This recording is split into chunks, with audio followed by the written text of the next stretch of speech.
약을 먹을 때 우리는 보통 이렇게 생각해. 처방받은 약이랑 영양제만 잘 챙겨 먹으면 되겠지. 더 나아가서는 이렇게 생각하는 사람들도 있어. 약을 먹기만 하면 되지. 꼭 식후에 먹으라고 하면 식후에 먹어야 할까? 그런데 실제로는 같이 먹는 것 때문에 약 효과가 떨어지는 경우도 많고, 복용 방법이 잘못돼서 약 효과가 애매해지는 경우가 꽤 많아. 무조건 알면 도움되는 같이 먹으면 안 되는 약 조합.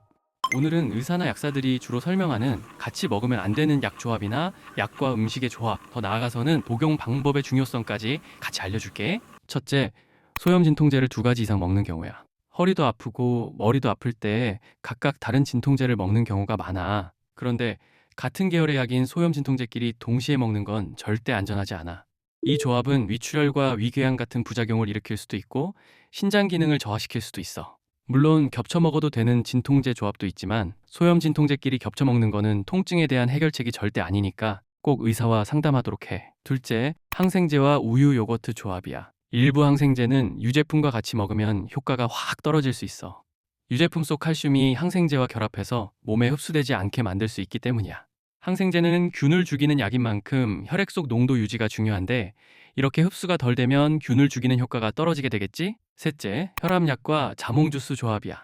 자몽 주스를 마시면 건강해질 것 같지만 혈압약과 같이 먹으면 문제가 돼. 자몽은 약을 분해하는 효소를 막아서 약 농도를 비정상적으로 올릴 수 있어. 혈압약의 농도가 과하게 오르면 어떻게 될까? 심한 어지러움과 저혈압이 생길 수 있고, 심한 경우 실신까지도 할 수 있으니 꼭 주의해야 해. 넷째, 철분제와 다른 다양한 약들의 조합이야. 철분제는 같이 먹으면 안 되는 약들이 꽤 많아. 철분은 다른 약들과 쉽게 결합해서 서로 흡수를 방해하는 성질이 있어. 대표적으로 갑상선 약의 경우 꼭 철분제랑 따로 먹으라고 복약 지도를 해주는 경우가 많아. 철분제를 복용해야 하는 경우 다른 약들과 시간 간격을 두고 먹는 게 좋겠지? 다섯 번째, 갑상선 약의 올바른 복용 방법은 공복에 복용하는 거야. 갑상선 약의 복용 방법이 유독 까다로운 이유는 공복에 먹지 않으면 흡수율이 많이 떨어지기 때문이야.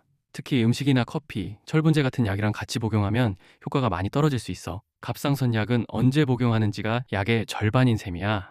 여섯 번째, 감기약과 술이야. 감기약은 접하기 쉽다 보니 술과 같이 먹으면 안 되는 걸 알면서도 그냥 대수롭지 않게 생각하는 경우가 많아. 흔히 알려진 부작용은 타이레놀이라는 진통해열제 성분과 알코올이 모두 간에 안 좋다는 사실이지. 하지만 더 나아가서 일부 감기약에는 졸림 성분이 포함되어 있어서 술과 함께 잘못 먹으면 호흡 억제까지 생길 수도 있어.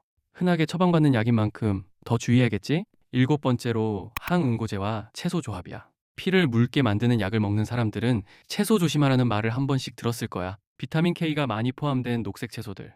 예를 들어 시금치나 케일, 브로콜리 같은 채소들은 약효를 떨어뜨리고 혈전의 위험을 높일 수 있어. 아예 먹으면 안 되는 건 아니고 평소 먹던 양보다 갑자기 많이 먹으면 위험할 수 있다는 사실만 기억해두면 좋을 것 같아. 아무래도 나이가 들면 건강에 대한 관심이 생겨서 이 음식 저 음식 챙겨 먹게 되고 영양제도 먹게 되는 것 같아. 그리고 병원에 갈 일도 많아지다 보니 처방받는 약의 종류도 늘게 되지. 약이 여러 개일수록 이거 같이 먹어도 되나요? 하고 의사 선생님이나 약사 선생님께 한번 물어보는 것도 좋을 것 같아. 오늘 영상이 뚝딱이들이 약을 더 똑똑하고 안전하게 먹는데 도움이 됐으면 좋겠어. 오늘도 시청해줘서 고맙고 재밌게 봤으면 구독, 좋아요 부탁해.